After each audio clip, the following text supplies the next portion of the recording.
crazy that Ye did more for me in the last 2 weeks than Dre did for me my whole career. It's crazy. Yo, so that was the game. He's out here plugging his Drink Champs interview with Nori coming up. Shout out to Drink Champs. They've been killing it. I guess they got tired of people like us knocking them for interviewing the same people, because it seemed like Ja Rule and Jadakiss was up there every other week, but they've been on a roll.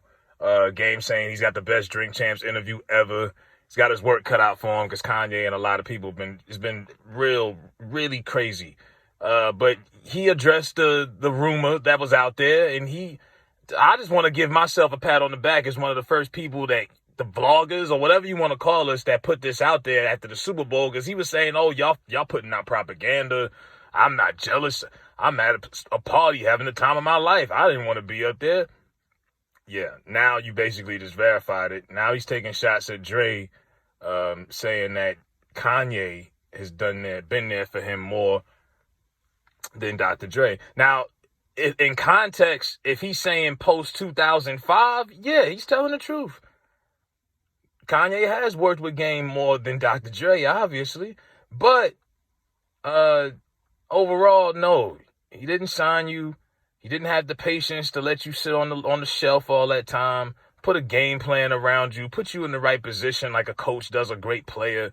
He didn't do any of that. You know what I mean? But this is what happens when you're young and you got the wrong people in your ear telling you you're better than you are, and you're thinking that I'm on this level. Jimmy Henchman had Game thinking that he was 50 Cent when he wasn't. I mean, that Beef documentary, he was like, Banks and them, they down here. Game is somewhere above them, and he could be bigger than 50. That's what he was saying. So Game comes back from overseas after he sells all these albums, thinking that he's on that level and that he could just do whatever. When they tried to reconcile this and say, look, it's too much money to be made, everyone was on par, and Game decided to say, F that, I'm going to still do what I got to do, and I'm going to still battle and diss these cats. So it's like you won the battle, you lost the war. You were not going to keep that relationship with Dre and them. It wasn't going to happen. You know, you wasn't going to get paid for the Super Bowl thing anyway. You know, nobody got paid for it. They don't pay anybody for it. But I watched that whole halftime show. Not once did I think, man, where the Game at? I don't know. It just didn't cross my mind. Honestly, it would have been cool. I wouldn't have turned the TV off or nothing like that, but it didn't happen. Get over it. You know what I mean? Now, people are saying, well, Jay-Z is the issue, and that's why, because he told Jay-Z to suck his dick. Look, Jay is the headline guy. He's the Super Bowl organized guy, whatever his label is. He works for the NFL. I know a lot of y'all was saying he was going to buy a team. He's an employee. He's got a badge. He gets scanned into the building. They told him to put together this show. He probably came up with the idea, but I don't think Jay was hands-on with, okay, what songs are y'all going to perform? Who's going to be there? I don't think Jay said, we can't bring in the Game. We might just bring Kendrick in there for that one. I don't like him. Nah, I don't see Jay doing that. Jay probably had nothing to do with the outline of this performance. But, that was interesting is Jay's never really cared about Kanye working with Game. That's something Jay's more, probably ticks him off more than anything. He's like, yo, why you working with this cat? But that's what it is.